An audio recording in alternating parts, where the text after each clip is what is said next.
Como você fez o documentário, Joaquim, sobre o helicóptero dos 500 quilos de cocaína, o que aconteceu? Alguém foi punido por isso? Não. Qual foi o final da história dos 500 quilos de cocaína?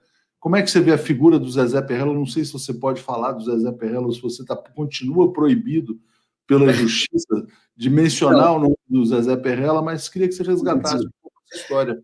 Não podia usar Helicoca, né? Não podia falar Helicoca, mas o Zezé Perrella processou e perdeu. E já está transitado em julgado. Essa droga de 500 quilos não tem dono. Não tem dono, até hoje não tem dono. Quer dizer, estava no helicóptero do senador, da família do senador, que era aliado, ligado, patrocinador do Aécio. Então estava lá e não tem dono, simplesmente foi queimado. Os pilotos foram colocados em liberdade, antes de serem ouvidos, foram colocados em liberdade. Aí teve um dos pilotos se envolveu em outro caso. Foi o Luiz de Cláudio, não foi? Não foi em Cláudio que isso aconteceu? Na misteriosa cidade de Cláudio, onde tem o aeródromo de Cláudio? Não chegou. Teve uma parada próxima, não foi exatamente ali em Cláudio, teve uma parada próxima. Agora, Cláudio, como desdobramento da investigação do Helicoca, Cláudio teve uma reunião do primo do Aécio, sócio do Aécio, com um desembargador, em que foi negociado um habeas corpus para 2 traficantes. Foi numa empresa que o Aécio dizia que era dono, que fabricava uma cachaça. Os caras se reuniram lá, absurdo, se reuniram os 2 para negociar o habeas corpus de um traficante.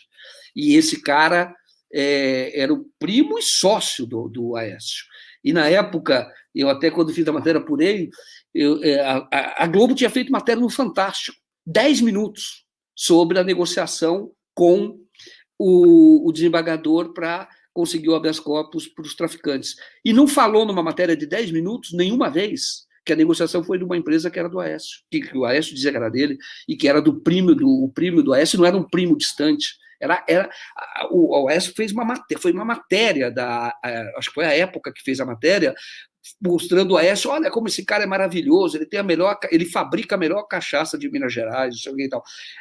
Fizeram, logo depois, fizeram o Fantástico, né? Fez a matéria, que é o mesmo grupo da época, o Globo, fez a matéria e não falou em nenhum momento que ali era do Aécio. Mas era um desdobramento, porque ali tem uma ligação com o crime muito pesada, muito acentuada, efetivamente.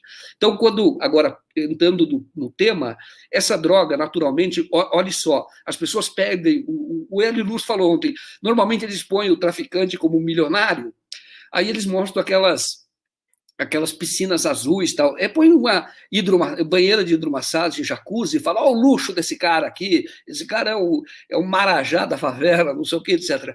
E aí eu falo assim, do caso do Helicoca, a droga parou em São Paulo, deixou 50 quilos num hotel de luxo, deixou lá, o helicóptero pousou, foi um Jeep azul, pegou, na verdade a droga dormiu lá, quer dizer, pegou a droga, ficou lá, o helicóptero foi para São Paulo, onde os pilotos dormiram, voltou para São Paulo, no dia seguinte eles voltaram para lá, e em vez de 500 quilos, pegaram 450, 50 ficou nesse hotel. Esse hotel também processou e perdeu. Por quê? E perdeu e o cara foi preso, porque a gente deu antes da polícia, na verdade, porque a gente conseguiu essa informação do próprio roteiro, o GPS do helicóptero. E a gente deu um destaque para isso naquela ocasião. E eu era do cara rico. Só uma dúvida no caso do helicóptero, só para a gente não perder, vamos lá. O helicóptero era da família do Zezé Perrella. Uhum. Ele falou que a cocaína não era dele. Né? Uhum. Aí o piloto falou o quê? E o piloto, assim, se não era dele, era o piloto que estava fazendo. Como é que o piloto pode ser solto com 500 quilos de cocaína? Vamos presumir a inocência do Zezé Perrella. E o Ministério Público não recorre, isso não sobe para instâncias superiores, é arquivado, a Polícia Federal não faz nada. Não faz sentido, a história não fecha, porque a cocaína existia, era de alguém. Né? ou era o dono do helicóptero, ou era do piloto, que é tipo, pegou o carro do... E assim, tipo assim, ó, seu Zezé, me empresta aí seu helicóptero que eu vou dar um rolê ali. Explica melhor, assim, como é que esse caso termina sem punição? O que acontece é o seguinte, o piloto disse o seguinte, olha, contratei por um tal de Harley, foi um Harley nos contratou. Quem é o Harley? Encontrou no centro de São Paulo, não sabia quem era direito, e o Harley falou para ir buscar uma encomenda ali no Mato Grosso. Eles foram buscar no Paraguai, só que eles falaram que era do lado brasileiro para tentar fugir do tráfico internacional, que a pena é muito mais grave. E muda também a jurisdição. E aí o que ele fez? Ele falou, olha, eu fui lá, o Harley, ninguém sabe quem é esse Harley, e foi o Harley, e cadê o Harley? Não existe Harley, ninguém nunca viu falar em Harley, não tem. E a droga ficou sem dono, era isso. Na verdade, foi isso, o helicóptero era do Zezé Perrella, o filho dele era da empresa, na verdade, o Zé Perrella, e o filho dele é que mais administrava ali o dia a dia desse piloto, na verdade.